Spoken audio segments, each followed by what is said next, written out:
então. Paulo entrando em cena, gratidão, Paulo, por ter aceitado o nosso convite. Uma Imagina. maravilhosa indicação aí da Desirê. O Paulo é parceiro do Movimento PH pela Infância, né, Paulo? Você podia se Sim, sim, apresentar um pouquinho, Paulo, falar um pouquinho quem é o Paulo Fernandes, né?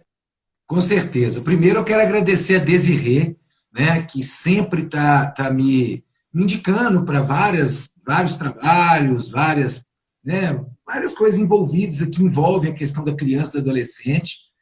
Agradecer a você pelo convite, né, agradecer aí a todas as pessoas que estão presentes aqui.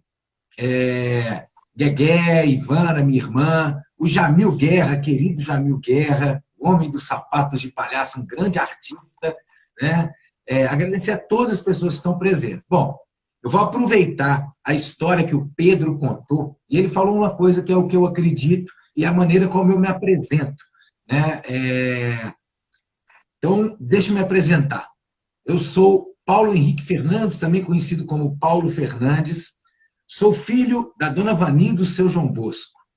Sou irmão do Carlos, do João, da Regina, da Ivana. Sou tio do Rafael, da Carolina, da Luna, do Henrique, do Arthur. Agora, tio, avô do Pedro. Sou neto de Dona Maura e seu Beirute. Sou neto de Dona Ruth e seu Inácio, bisneto de Dona Olímpia, que é a única bisavó que eu sei o nome que eu conheci. E, para além disso, né, sou sobrinho de vários tios e várias tias, tenho muitos primos e primas, e, e sou pai do Antônio e do João. O Antônio deve estar me assistindo agora, o João acredito que não. O Antônio vai assistir agora, que a mãe dele entrou aí agora, né, a Gabriela. E, para além disso, né, eu sou uma pessoa que estou em constante construção. Por que eu me apresento assim, André? Eu acredito assim, eu tenho uma formação acadêmica, tem toda essa formação, mas isso para mim é o menos importante. Porque, aproveitando a história que eu conheço, que o Pedro, o Antônio está mandando um beijo, beijo filho, te amo. O que eu acredito é exatamente o que o Pedro contou na história, que eu conheço, é que a gente precisa se conhecer, a gente precisa saber quem somos nós através da nossa herança familiar. Se a gente não sabe isso, a gente não se reconhece e não consegue modificar aquilo que a gente não compreende o porquê que a gente faz. Então, quando eu sei quem são meus pais, quem são meus avós, quem são meus bisavós, quem são meus irmãos, minhas irmãs, meus tios, minhas tias, eu sei quem eu sou. Porque essas pessoas são as primeiras pessoas que fazem parte da minha história.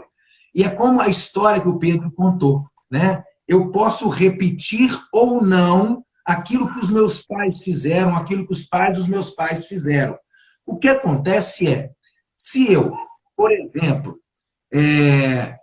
meu pai fez o melhor que ele pôde. Eu não tenho que culpar o meu pai por nada que ele fez. Ninguém tem.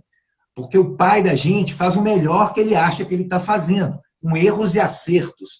Então, eu, como pai, o que eu posso fazer é, reconhecendo quem é meu pai, quem é minha mãe, quem são meus antepassados, é mudar aquilo que eu não gostaria de repetir, e tem coisas que independem de mim, porque estão, né, são coisas que estão enraizadas, são questões que vêm de herança familiar, hereditariedade. Por exemplo, tem questões que nós vamos fazer, quando eu digo nós todos, que nós vamos repetir, por exemplo, nossos bisavós, tataravós, sem saber que estamos repetindo, porque nós temos tudo isso dentro de nós e vamos deixar esse legado para os nossos filhos e nossas filhas. Então, as crianças, elas precisam do exemplo. Então, eu procuro, o tempo inteiro, me reconhecer como eu sou, aceitar quem eu sou, né, com as minhas dificuldades, com as minhas insignificâncias, como diria Manuel de Barros, né, com as minhas virtudes, com as minhas faltas de possibilidades, às vezes, de não compreender determinadas coisas, mas aí eu falo assim, não, peraí, se eu me aceito quem eu sou, da forma como eu sou, eu vou entender que o outro também é dessa maneira. E aí eu vou evitar julgar o outro nas ações que ele vai ter, independente de que ação seja essa. O que eu posso fazer é, se você, André, né, me dá um chute na canela, eu não preciso chutar sua canela. Eu preciso entender por que o André me deu um chute na canela assim do nada. O que motivou o André? Ou vamos trazer isso para as relações parentais, né? Pai, filho, mãe, filha, avô e neto, tio e tio, e sobrinho. Nós somos seres humanos, André. E nós temos um turbilhão de emoção dentro da gente, temos sentimentos. E isso, né, não sou eu que estou dizendo, né? Se a gente for pegar aí como exemplo a literatura, nós vamos pegar Shakespeare, por exemplo. Shakespeare traz isso em todos os personagens deles. Dostoiévski traz isso, Clarice Lispector traz isso, Guimarães Rosa traz isso, Machado de Assis vai trazer essas questões psicológicas de respeito ao sujeito. E nós, como sujeito que somos, nós somos passíveis, né? Tanto nós homens quanto as mulheres, somos passíveis de cometer o que é chamado de alienação parental. E aí, eu faço um parênteses aqui para dizer o seguinte, esse termo alienação parental, ele foi cunhado lá na década de 40, mas ele foi, de fato, reconhecido não, mas foi trazido mais à tona pelo Richard Gardner, que é um psicólogo da Universidade de Columbia, nos Estados Unidos, quando ele cunhou esse termo, alienação parental, porque ele começou a estudar os efeitos disso nas crianças que sofriam com separação, em que um dos pais, né, ou o pai ou a mãe, né, fazia o que a Patrícia disse, alienava a criança desse outro parente. E isso pode acontecer com avós, tios, não se diz respeito só a pai e mãe. E aí, em 2010, em agosto, 26 de agosto de 2010, a Lei 12.318 foi instituída a Lei da Alienação Parental, que prevê algumas questões, como, por exemplo, campanhas, né, para evitar a alienação parental, prevê punição para quem comete essa alienação parental, não a punição, mas, por exemplo, no primeiro momento, você vai chamar a pessoa que cometeu a alienação parental e vai orientar, olha, você não pode fazer isso porque a Constituição garante que, não só a Constituição, mas o ECA garante que a criança e o adolescente deve ter o direito de viver em uma família harmoniosa. Mas a gente sabe que isso não é uma realidade, porque se a gente for para as periferias, se a gente for na Zona Sul, se a gente for nas favelas, onde a gente for, vai ter família em desarmonia. Isso não depende da condição social, não depende. Porque as pessoas falam, mas é porque fulano nasceu na condição... Não, isso independe da condição social. Somos todos seres humanos. E a lei, né, ela veio em 2010, em agosto, 26 de agosto de 2010, salvo não me engano, foi terminada essa lei, 12.318, pelo então presidente Lula. E essa lei veio para fortalecer essa questão do combate à alienação parental. Então, tudo isso, eu estou dizendo, né, já até ultrapassei a minha apresentação aqui, porque eu não paro de falar. Eu vou parar de falar e deixar você falar também. Pode falar aí, Anderson, eu não paro, não. Não, tá ótimo, Pedro. Tá ótimo, Paulo.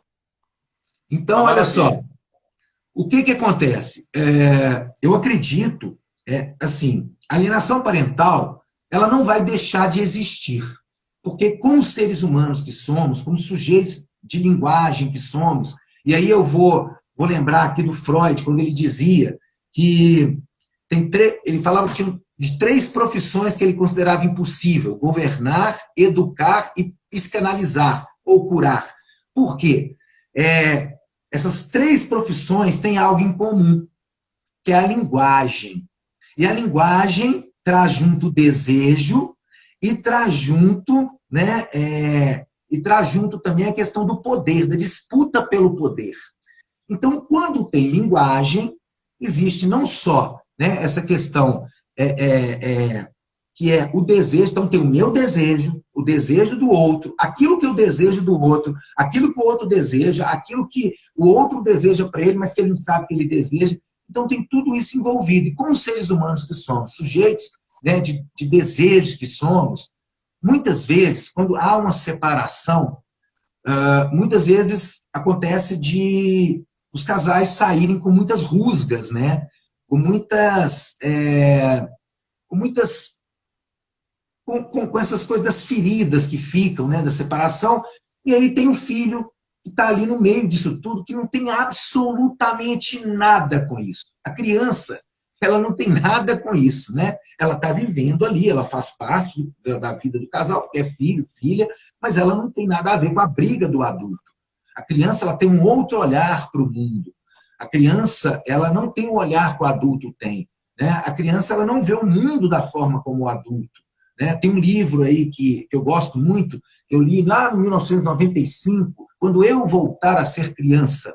Esse livro é muito bacana, porque é a visão de uma criança, como que a criança vê o adulto, né? Como que a criança ela enxerga o adulto com aquelas coisas que aquele adulto faz. Ô, bebezinho bonitinho, fofinho, eu vou te encher de beijinho. A criança olha isso às vezes e fala, que coisa chata. Por que eu tenho que ser tratado o tempo inteiro dessa forma? E nós, adultos, temos, né, essa coisa de achar que a criança tem que o tempo inteiro ser assim, ó, bonitinha, fofinha, engraçadinha.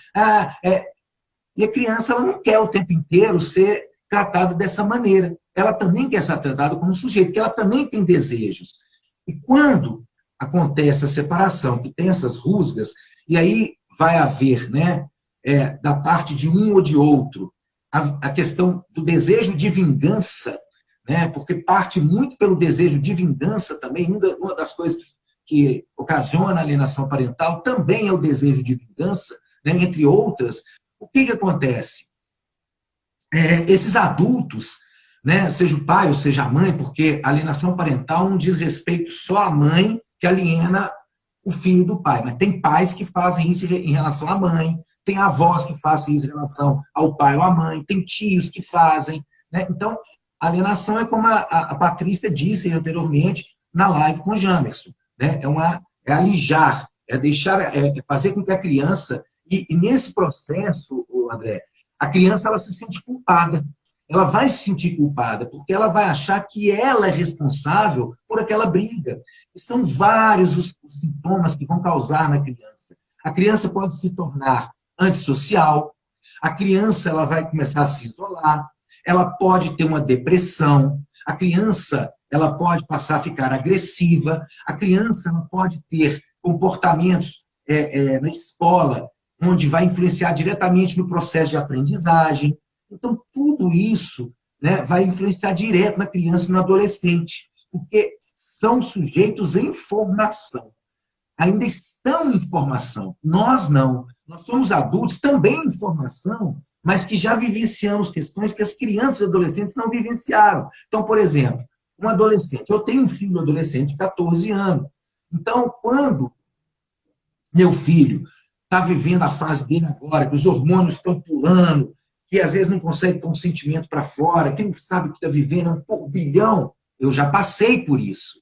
Como pai, a mãe como mãe, o nosso papel é orientar, é ouvir e orientar. E não, por exemplo, eu dizia que se ele fala comigo assim, porque minha mãe fez isso, fez aquilo outro, a minha função como pai, e eu não estou dizendo aqui, né, eu estou dando um exemplo, né, mesmo, ainda que o pai odeie a mãe, a função do pai é dizer, ela é sua mãe, você tem que respeitar a sua mãe. A função da mãe, ainda que ela odeie o pai, é dizer, ele é seu pai.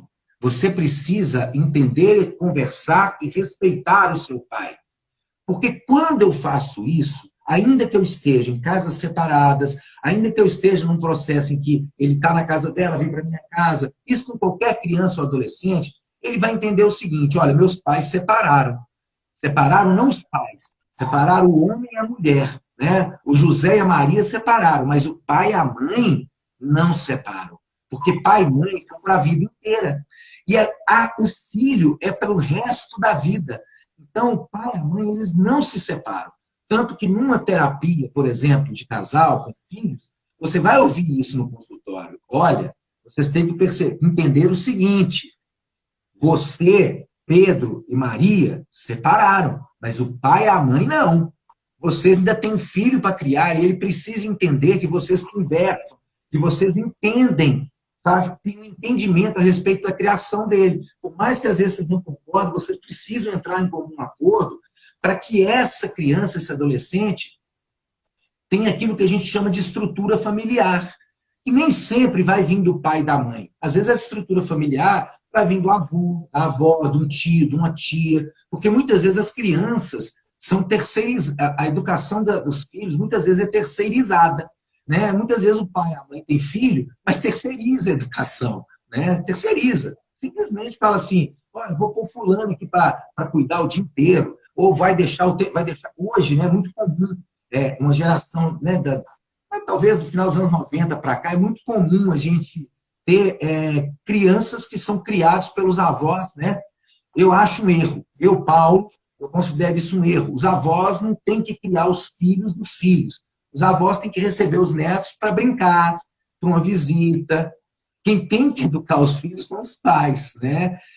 Por mais que diga assim, mas os pais trabalham. Ok, mas não é obrigação dos avós, que já criaram os filhos, criar os pais. É diferente.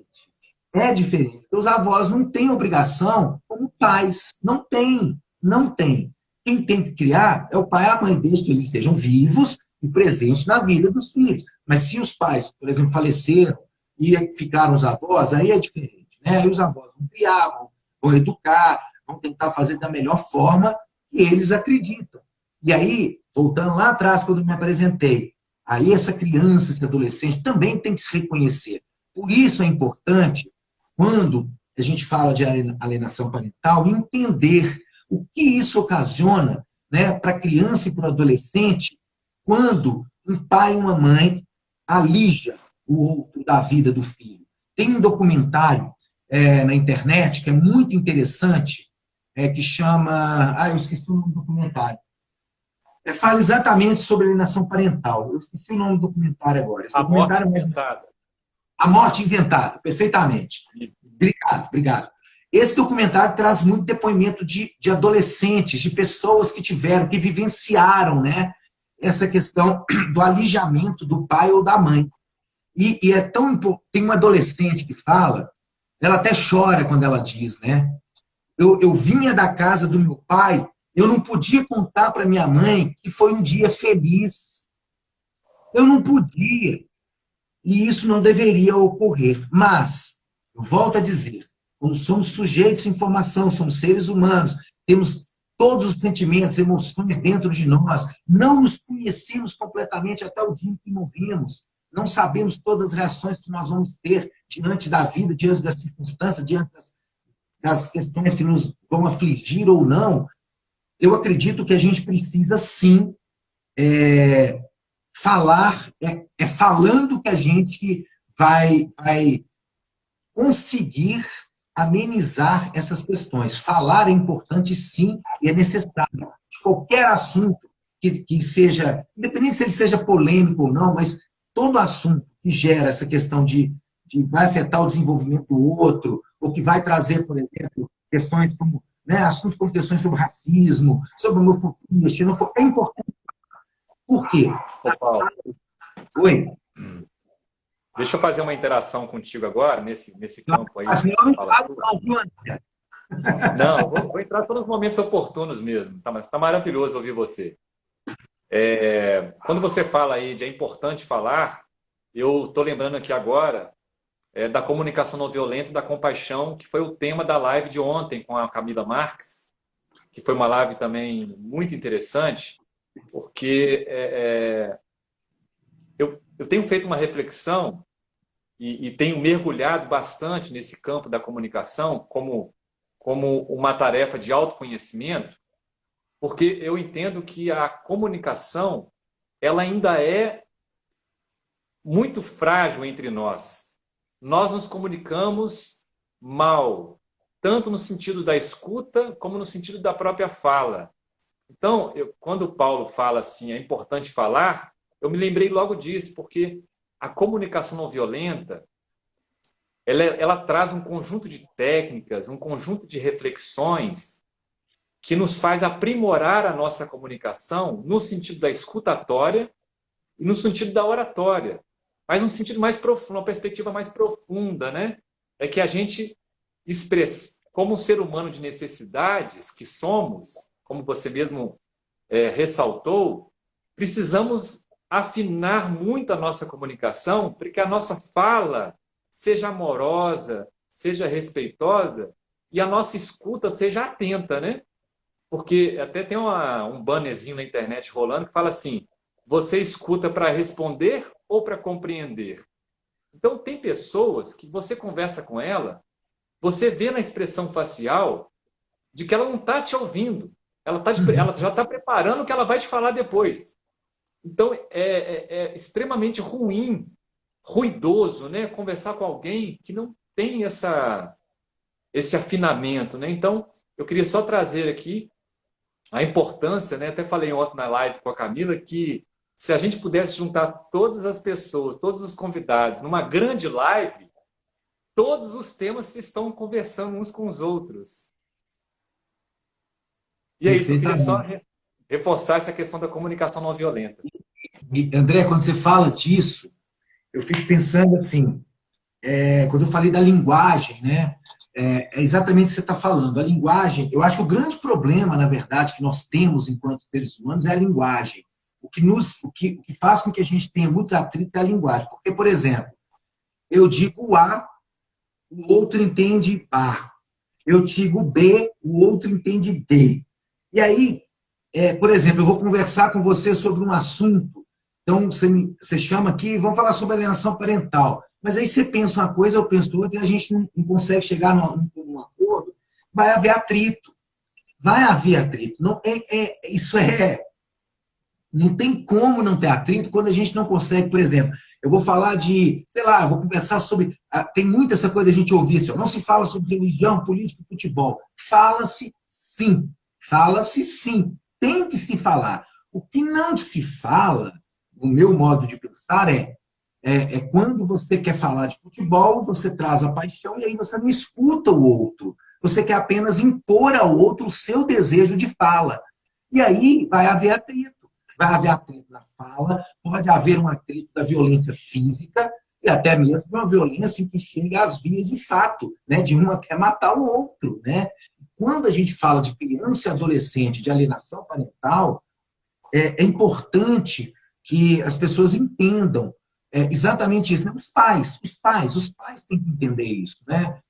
A gente, como pai, como mãe, a gente precisa entender que a criança ela está em formação, mas ela tem desejo. Ela vê o mundo sob a perspectiva do olhar dela.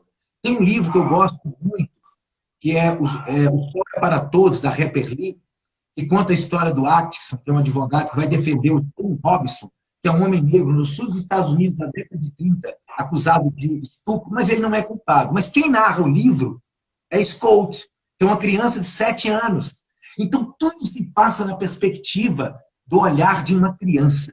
O livro é denso, é forte, é bonito, mas é sob a perspectiva do olhar de uma criança.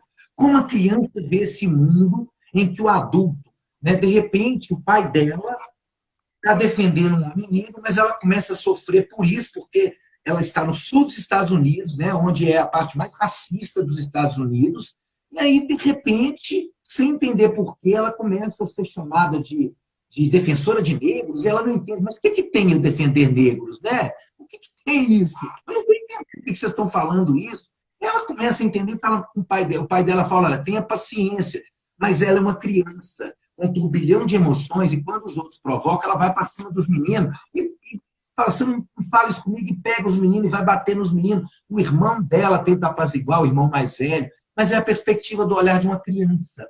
Se você pedir, né, o sol é para todos. Renata Mesquita aqui, o sol é para todos. Não é nasce para todos, não, viu, Renata? O sol é para todos. É da Harper Lee. Então, esse livro eu estou trazendo o exemplo dele para mostrar como que o olhar da criança é um olhar diferente do nosso. Tem um livro que eu gosto muito, eu acho que ele está até aqui na minha frente, aqui, é esse livro aqui, ó. Um Outro Mundo, a Infância. É um livro de um psicólogo que vai trazer exatamente, vou mostrar de novo para quem quiser ver aí, da editora Perspectiva, da EDUSP. Esse livro aqui é muito bacana porque ele vai trazer exatamente esse olhar, né? O que é a infância? Que mundo é esse? Né?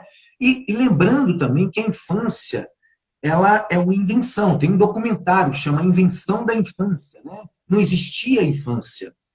A infância passou a existir no final do século XVIII para cá. Né? Então, assim, é tudo muito novo. Né? E que bom, porque a infância não existia. As crianças eram mini adultos que comportavam-se como adultos, vestiam-se como adultos. Tanto que na Idade Média, se a gente for pegar a Idade Média, que, né, as crianças assistiam às execuções em praça pública, as crianças participavam de tudo, morriam aos montes, né? Tanto que muitas crianças não recebiam nem nome. Então, hoje, você tem, por exemplo, os direitos da criança. Direito ao nome é um direito da criança. Por quê? Por exemplo, meu filho chama Antônio, o mais novo, de 5 anos. Tanto eu quanto a mãe dele, a Gabriela, que está aqui nos assistindo, a gente tem uma coisa que a gente faz que a gente conta histórias, ela conta histórias da família dela, eu conto da minha, e isso fortalece quem ele é. Fortalece.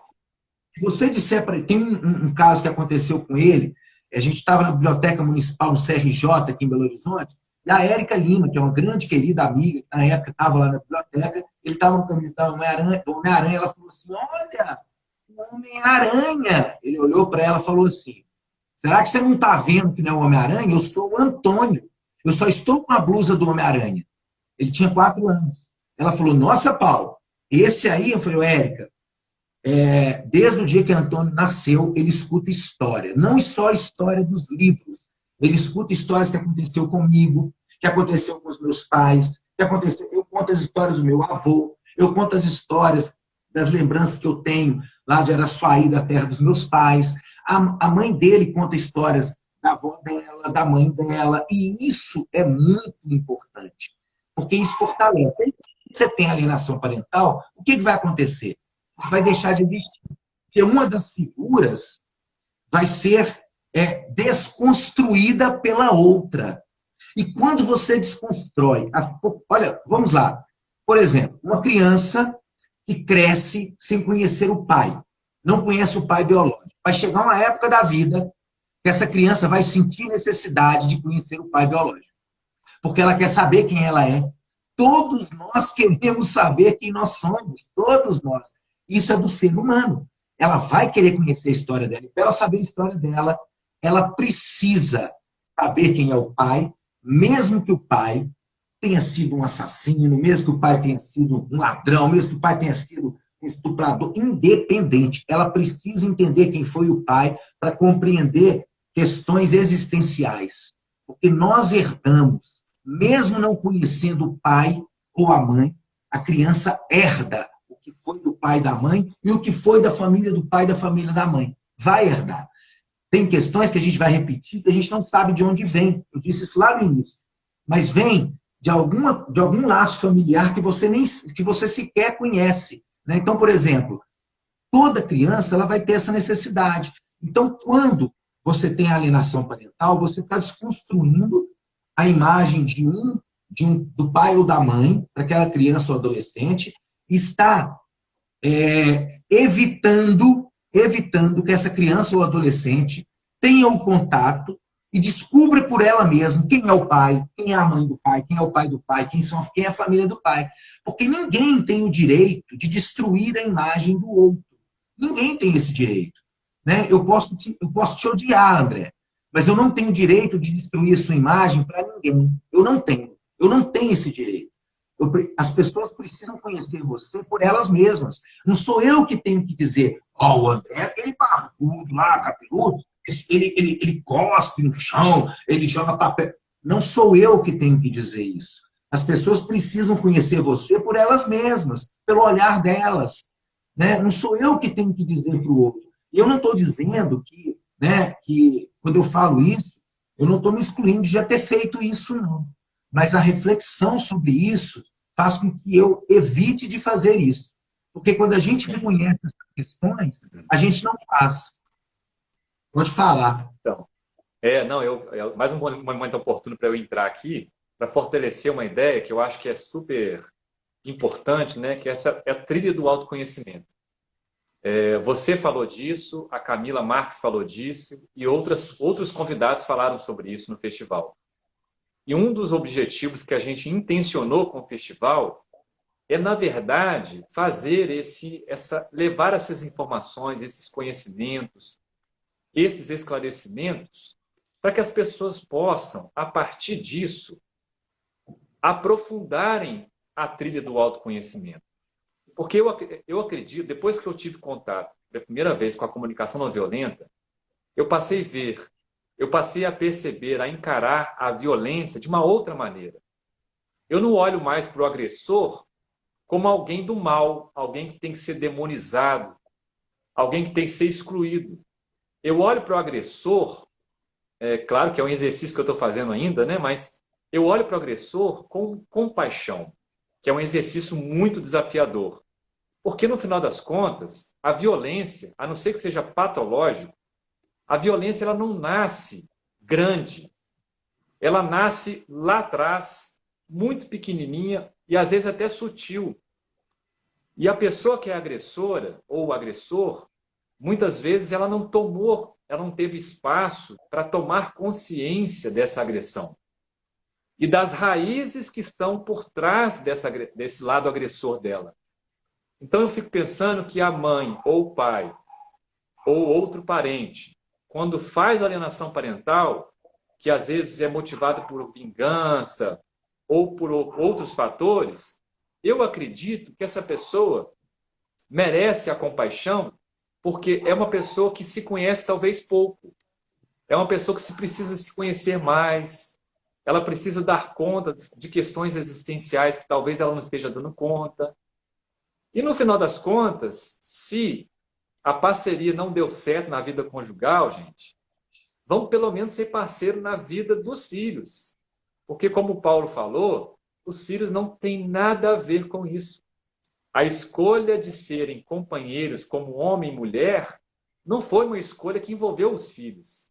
E não precisa envolvê-los na hora de se separarem, né? Ou na hora de estabelecerem uma sintonia, né? Reequilibrar a relação. Sim, sim. Tem uma... Deixa eu só dar um recado aqui pro... Deixa eu só dar um recado para o Jamerson. É porque o meu relógio... Eu não tenho relógio. O meu relógio grande está fora do meu campo de visão.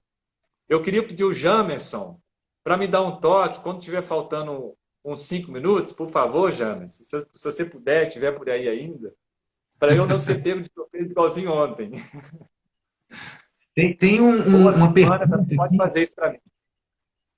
Tem uma pergunta do Mário, dono da história, querido Mário, uma pessoa maravilhosa, maravilhosa, né, que se a literatura torna as pessoas mais empáticas. Mário, eu não só acredito nisso, como faço disso uma profissão de fé. A literatura, ela proporciona a quem tem contato com ela, né, um portal para um outro universo que nos faz voltar melhor. Porque quando a gente tem contato, por exemplo, com uma obra, eu vou citar um livro aqui, que quando eu li, me causou assim, um turbilhão de sentimentos. É o livro Cachorro Velho, da Teresa Gárdenas, que é uma cubana. Esse livro, quando eu li, eu chorei, eu senti angústia, eu fiquei pé da vida, porque trata-se da história de um homem, de um escravo, em Cuba. Não tem a data certa de quando foi isso na história, mas esse homem não tinha direito a um nome, Ele era chamado de Cachorro Velho. Quando você vai ler no livro, você fala, cara, isso está tão próximo da gente. Isso aconteceu aqui, acontece ainda hoje, né, em algumas plantações aí de grandes fazendas. Acontece. E aí, cara, se você, por exemplo, lê um livro desse, e isso não te toca, não te torna um pouco mais empático para o outro, alguma coisa está errada. Né? Eu gosto de lembrar muito complementando a resposta, né, para o Mário, meu querido amigo Mário, né? Eu gosto muito de pensar na ética da alteridade do filósofo Emmanuel Levinas. O Levinas ele vai falar que ele tem um texto que chama O Rosto, está no livro Ética e Finitude. Ele vai dizer que o rosto é o que nos identifica. E nesse livro, nesse texto especificamente, ele vai dizer que o soldado ele mata no campo de batalha porque ele não olha para o rosto do outro. Porque quando eu olho no rosto do outro, eu me identifico. E quando eu me identifico, eu não dou conta de matar. Agora, se eu olho, ainda assim eu olho no olho do outro, eu olho para o rosto do outro, e ainda assim eu cometo as atrocidades, de matar, da violência, é porque algo está errado. E aí eu me lembro também, para complementar isso, de um poema do Jacob Moreno, né, um dos pais do psicodrama, quando ele diz assim: encontro de dois, eu te olharei nos teus olhos e tu olharás nos meus olhos. Eu arrancarei teus olhos e colocarei no lugar dos meus olhos. Tu arrancarás os meus olhos e colocarás no lugar dos teus olhos. Assim, eu te verei com os teus olhos e tu me verás com os meus olhos. Porque é isso, né? Eu só me complemento com o outro. O outro é o que vai fazer com que eu me identifique. E quando, né, pegando o que você disse aí, né, em relação, né, se a relação não deu certo e tem um filho, ainda que esse filho não tenha sido planejado, ele não tem culpa. Ele não é responsável por isso. Ele não é responsável pela imaturidade dos adultos. Ele não é responsável. Aí cabe a esse adulto, né, essas duas pessoas aí que se separaram, buscar ajuda. Se eu não estou dando conta, eu tenho que buscar ajuda num consultório terapêutico, ou numa terapia comportamental, ou numa análise, né? Mas eu preciso buscar ajuda. Se eu não dou conta, está na hora de buscar ajuda, de reconhecer que a ajuda é necessária. Então, eu acredito que para as pessoas que ainda assim, né, fazem, né, a alienação parental, é porque ainda não buscaram ajuda. Então, tem que buscar ajuda, sabe, André? Porque e buscar ajuda na terapia, buscar ajuda, às vezes, lendo uma obra literária que vai fazer com que saia dali, que faça uma imersão literária e voltar dessa imersão de uma forma diferente.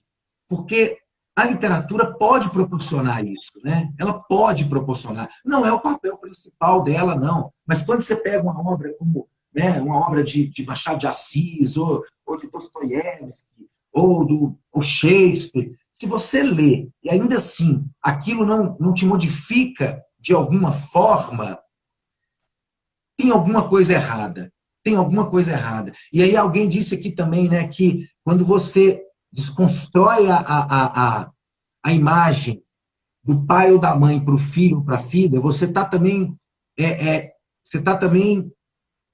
impossibilitando essa criança ou adolescente de construir a sua própria imagem, a sua própria história. Porque, volto a dizer, independente se o pai ou a mãe são pessoas terríveis. E olha, eu vou dar um exemplo aqui.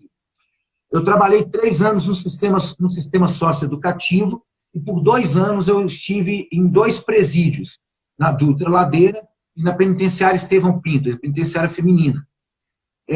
Eu nunca entrei em nenhum desses lugares e eu nunca quis saber do que ninguém fez lá e nunca olhei assim, meu Deus, que medo, eu estou aqui com pessoas que cometeram. Nunca quis saber, nunca me importei, nunca.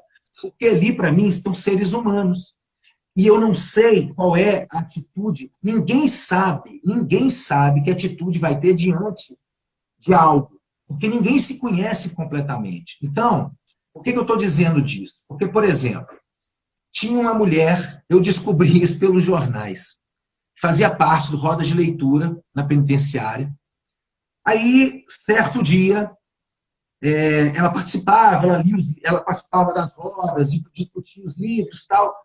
Certo dia, eu vi no jornal a foto dela e descobri o que ela tinha feito. Ela não apenas matou uma criança, como esquartejou. Ela teve um surto, pegou o filho, jogou na parede, matou e depois cortou em pedaços, colocou no saco, colocou no lixo. Ainda assim, mesmo vendo essa notícia no jornal, eu entrei lá no presídio na semana seguinte, o meu tratamento com ela não mudou. O meu olhar para ela não mudou. O que mudou foi como eu vi ela aqui fora, mas lá dentro eu vi um ser humano que alguma coisa ocasionou. Eu via claramente que ela tinha uma questão de saúde mental. Então, eu falei, cara, não sou eu que julgo, não sou eu que tenho que julgar o que ela fez. Independente do que ela fez, meu olhar não vai mudar. E não mudou. Eu continuei tratando da mesma forma. Porque ali tem uma pessoa com história. Eu não sei qual é a história dela. Eu não sei. Por mais que o que ela tenha feito tenha sido uma atrocidade, eu não sei qual é a história dela. Eu não sei quem é a família dela. No sócio-educativo eu via muito isso, né? Falta 5 minutos, vou encerrar aqui minha fala. No sócio-educativo eu via muitos meninos dizendo disso. Fala. Não, não é para encerrar, não. É só para trazer aqui uma contribuição rapidamente, por causa do tempo. A psicóloga Gisele Diniz, que fez a primeira live no primeiro dia do Festival da Paternidade, ela falou uma coisa muito interessante. Se o filho, né, seja menino ou menina, cresce e tem problemas com o pai, que é a primeira figura de autoridade que aparece na existência da criança, isso vai trazer problemas no futuro. Então, eu fico pensando que é mais um motivo para a gente poder se conhecer melhor. Sim. Porque tanto os nossos antepassados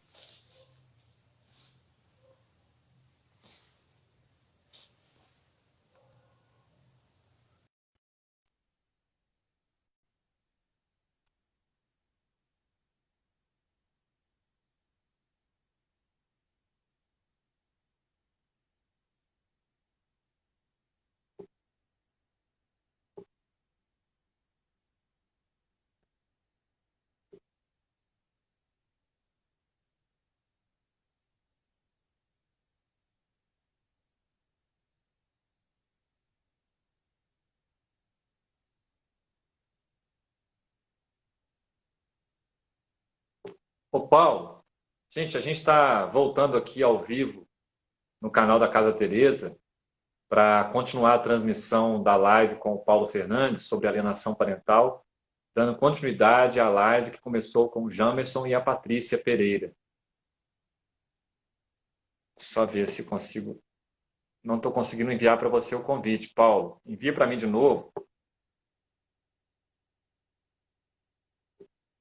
Não está dando certo para te enviar aqui. Não está aparecendo as opções.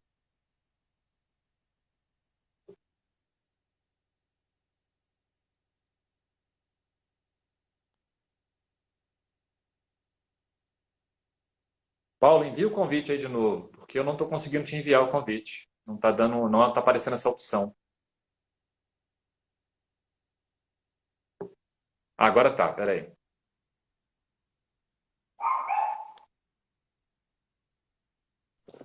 Oi, agora eu estou me vendo. Agora eu estou me vendo aqui. Ô, Paulo, Oi. vamos esperar só um minutinho aí para todo mundo que estava antes voltar. Claro, várias pessoas me mandaram mensagem aqui no WhatsApp, vocês não vão voltar, não? Bom, pessoal, a gente vai esperar aí um minutinho, 1 minuto e meio, o pessoal retornar, né, para a live, porque fomos pegos de surpresa. Eu peço desculpa porque eu não estou aprendendo a mexer com as lives agora. Não uso relógio e não coloquei um relógio na minha frente aqui para poder acompanhar o tempo. Mas, o André, eu acho muito importante, sabe, quando a gente fala dessas questões e de outras. Não foi à toa, né, que Freud criou a psicanálise. A psicanálise, ele propõe a cura pela fala, né? Porque quando a gente fala até com a gente mesmo, a gente cai aí nas contradições, a gente vai se descobrindo. Por isso que muita gente não dá conta de uma análise. Porque a proposta da análise é você sentar ali e falar. E você fala para você mesmo. Você não fala necessariamente para o analista. O analista vai fazer pequenas inserções em momentos que ele acha adequado. Mas o restante é você se dando conta de você através da fala. Coisa que a gente não faz muito, né? Que é falar. Então, é muito importante, assim, acho muito importante essa ideia, né, do festival, de várias lives, de falar, de trazer o assunto, das pessoas discutirem, porque só assim nós vamos conseguir fazer conscientizar as pessoas, sabe? Eu acredito que é muito através da fala a gente conscientiza. A fala já é uma forma de ação, já é uma resistência, né? Dependendo da forma como se fala, é resistência, né? É uma ação também. E a gente fala, mas só fica na fala. Tem questões que são importantes falar para depois você ter uma ação mais prática, mais contundente. Então, por exemplo, se você não discute isso, não fala sobre isso, não debate, você não vai chegar, por exemplo, a uma lei. Você não vai chegar, por exemplo, às campanhas. Então, o debate, quando eu falo debate, eu prefiro debate, reflexão, do que discussão. Porque a discussão traz uma ideia de que vai ter atrito. O debate é quando a gente está fazendo um debate que as ideias, mesmo que sejam diferentes, há um respeito. Eu te escuto, você me escuta, eu escuto o que você diz, mesmo eu não concordando, eu vou pensar, eu posso rever o meu pensamento através do seu. Isso é um debate, isso é um diálogo. Diferente de uma discussão que a pessoa fala para ela mesma, ela não quer falar com o outro. Ela quer apenas impor a ideia dela, né? E a gente está vivendo muito isso, principalmente nas redes sociais, essa imposição das ideias. Eu penso assim, é assim que tem que ser. As construções narrativas, elas estão cada vez mais violentas, né? Só para complementar sua fala da comunicação não violenta, como a gente precisa praticar. E não é fácil, não é fácil, não é. Né? A gente precisa, assim, por isso que eu digo assim, eu não estou me eximindo de nada disso não, viu, gente? Porque às vezes a pessoa, nossa, ele é bom. Não, eu faço parte de tudo isso, eu estou inserido nisso tudo. Mas eu tento o tempo inteiro fazer reflexões, eu tento o tempo inteiro rever, eu tento o tempo inteiro melhorar. Algumas coisas melhoram, outras não. Isso faz parte, né? Eu tento me policiar para as questões, acho que é isso que é importante. Foi até bom você falar nisso, porque, de maneira alguma, nós que estamos na organização do Festival da Paternidade, somos os homens exemplares trazendo um modelo de como ser homem na sociedade. Não. E aí, falando por mim, né, eu sou o André que está numa permanente busca de autoconhecimento e de desconstruir uma masculinidade tóxica que vem comigo em toda a minha trajetória, que eu tomei consciência dela e estou tomando mais ainda à medida que o tempo passa, e estou tentando apenas aproveitar as oportunidades de tentar me descobrir mais e tentar, à medida que eu me desconstruo como uma pessoa que eu não quero ser, eu me construo como alguém que eu quero ser. E muito provavelmente, como você falou na sua participação, eu vou morrer sem ter feito isso completamente, né? Então, assim, se teremos outras oportunidades de vida ou não, não sei, mas o melhor é aproveitarmos esta oportunidade, porque até que se prove o contrário, não vale a pena correr o risco de não termos outra oportunidade. Então, vamos aproveitar o melhor que temos nesta vida, né? Sim, exatamente. O que a gente quer com o festival é a gente qualificar esse debate, ter um debate mais qualificado sobre paternidade, né? E a gente quis mesmo, assim, confrontar um pouquinho, aproveitar o Dia dos Pais, né? O festival seria no final de semana do Dia dos Pais, porque essas datas são muito comerciais, né? E não traz nenhuma reflexão mais profunda sobre o que é ser pai. E as pessoas simplesmente trocam presentes e acabou, aí vem o próximo Dia dos Pais no outro ano, e não se debate, né? Não se procura conhecer um pouco mais. E uma coisa importante, né? A Gisele trouxe isso no primeiro dia do festival. Ser pai e ser mãe demanda que nos debrucemos em leituras, em assistir documentários, em participar de roda de mulheres, roda de homens, fazer cursos, ler literatura, ler outros livros. Na medida que somos melhores para nós mesmos, somos também melhores para os nossos filhos, né? Então, ser pai, ser mãe, não é simplesmente um dom que a natureza ou alguém divino nos deu e que nos exime de ler, aprofundar sobre o que é ser pai, o que é ser mãe. Como você mesmo disse, né, a infância é algo do século XVIII. Isso significa que estamos ainda aprendendo a entender quem que é a criança nesse mundo, né? E para finalizar essa minha parte, essa contribuição com a sua fala, o Roniel e o André Futata, na live de ontem, de anteontem, à noite, a gente trocou uma ideia sobre a questão do rito de passagem. Eu estou lendo um livro chamado Dançando o Sonho, que traz um pouco dessa questão dos arquétipos, né? Do sagrado masculino e feminino. E algo importante a gente tomar consciência é de que, ao longo da história, os ritos de passagem, especialmente da fase infantil para a fase adulta, eles foram se perdendo. E isso é trágico, porque muitos dos nossos comportamentos como adultos, na vida adulta, ainda são muito infantis. Seja mulher, seja um homem. Então, nós precisamos tomar consciência da nossa infantilidade em muitas das atitudes que a gente toma, inclusive na alienação parental, que pode ser um reflexo de um comportamento infantil que eu não tomei consciência dele. E pode ser também problemas que eu tive com o meu pai, enquanto eu era criança, né? Então, essa tomada de consciência é extremamente importante para a gente poder ser melhor com a gente mesmo e, por sua vez, sermos melhores com os nossos filhos, com as nossas crianças, né? Porque ser melhor para os nossos filhos implica também entender a necessidade de sermos melhores com todas as crianças no mundo. Porque não sei onde eu li de que uma criança, ela não é só educada pelos pais. Toda a sociedade participa da educação das crianças. E essa é outra coisa importante que precisamos tomar consciência. De que nós, enquanto adultos, estamos, direto ou indiretamente, participando da educação de todas as crianças que estão ao nosso redor. Ou seja, toda e qualquer atitude que tenhamos, façamos, se tiver uma criança próxima, ouvindo, vendo, você está sendo, de alguma maneira, um educador, uma educadora, para o mal ou para o bem. Sim. Ô, Paulo, a gente podia, então, entrar nas considerações finais? Sim. Porque também estamos adentrando num tempo sagrado, que é o tempo do almoço, né?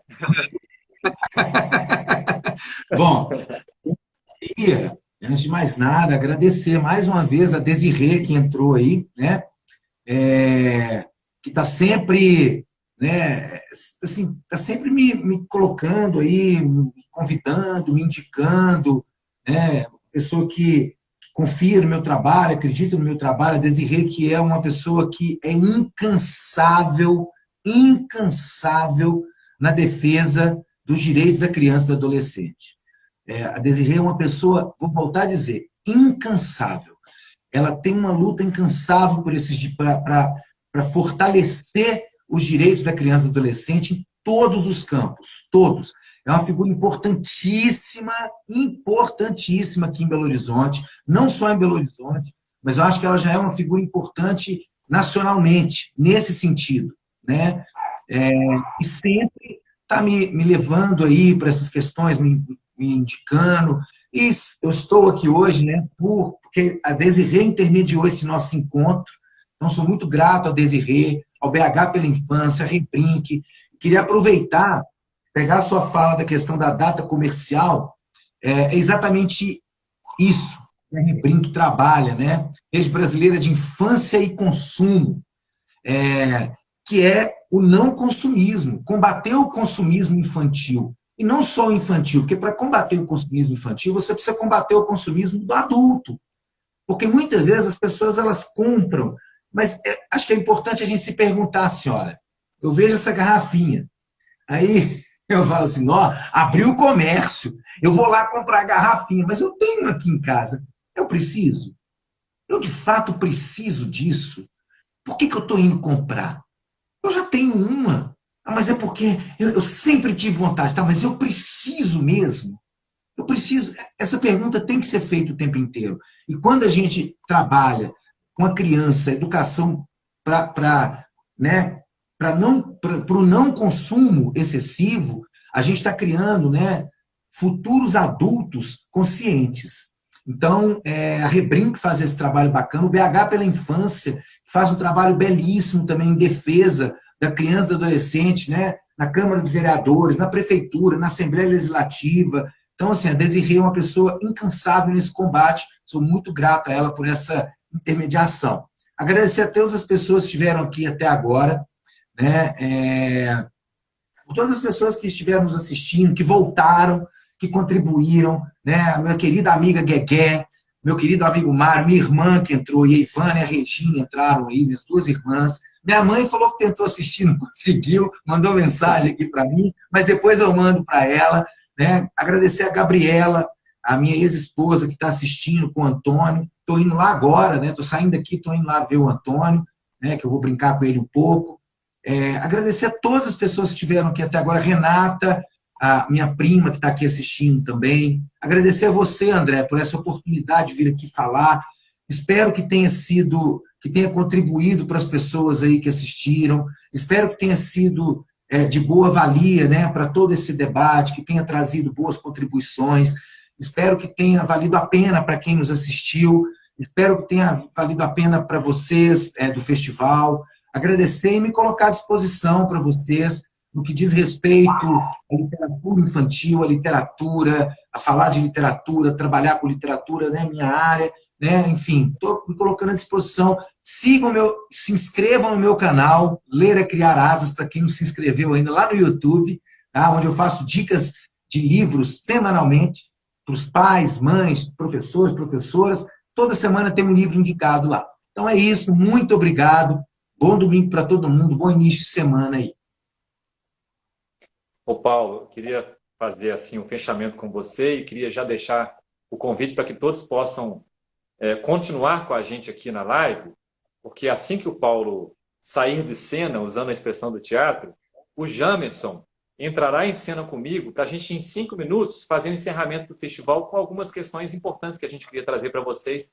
E também fica a dica aí de que nós estamos abertos aos feedbacks importantes para a gente poder crescer e amadurecer mais em relação a esse evento. Ô Paulo, você falou tanto da Desirê, e eu fico lembrando que toda a minha motivação, o meu impulso para trabalhar com a infância surgiu quando eu descobri que ia ser pai. Mas ele veio sendo fortalecido aos poucos em várias iniciativas, em várias imersões que eu fiz. E uma delas foi promovida pelo BH pela Infância, pela Desirê. Eu fiz um curso com o Rodrigo Libânio, com o Desirê, com outras pessoas que lutam em defesa da criança e adolescente em Belo Horizonte. Eu não estou me lembrando a data específica, mas a Desirê talvez lembre aí. Talvez seja há uns 2 anos atrás que eu fiz esse curso em Belo Horizonte. Então, eu não posso deixar de dizer que a Desirê tem uma participação importante nesse processo da minha construção enquanto pai, né, que vou continuar permanecendo nessa luta de ser o melhor pai que eu possa ser.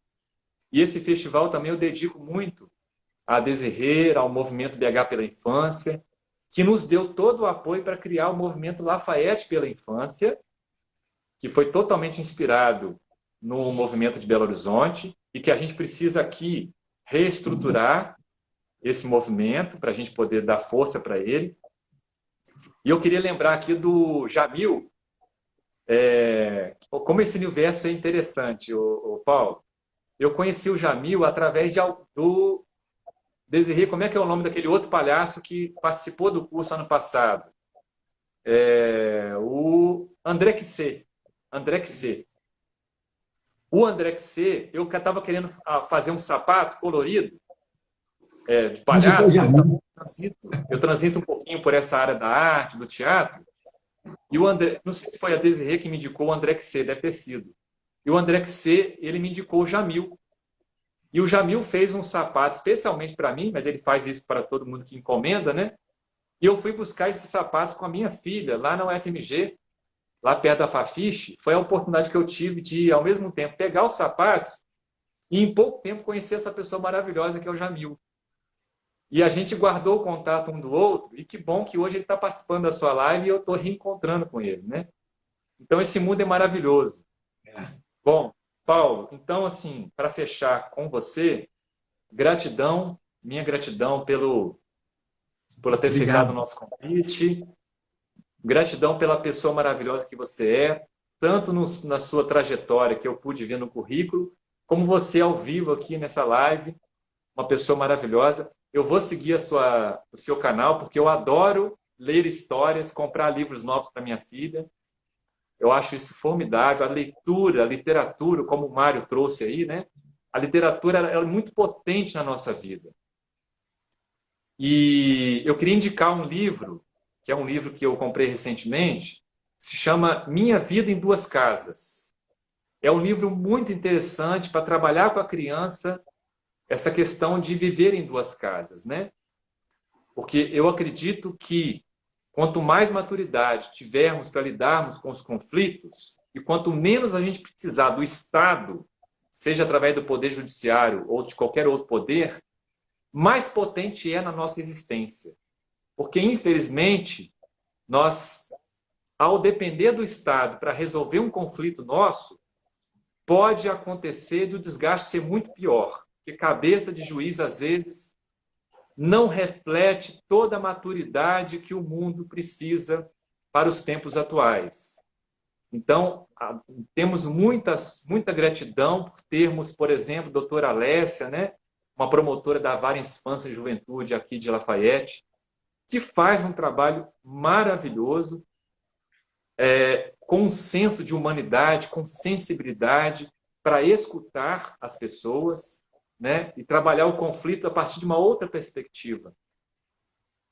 Paulo, então é isso. Vamos fechar então com o Paulo. Eu continuo com o Jamerson para a gente poder fechar, fazer o encerramento do festival. Obrigado. Um abraço, Paulo. Um abraço. Tchau, tchau.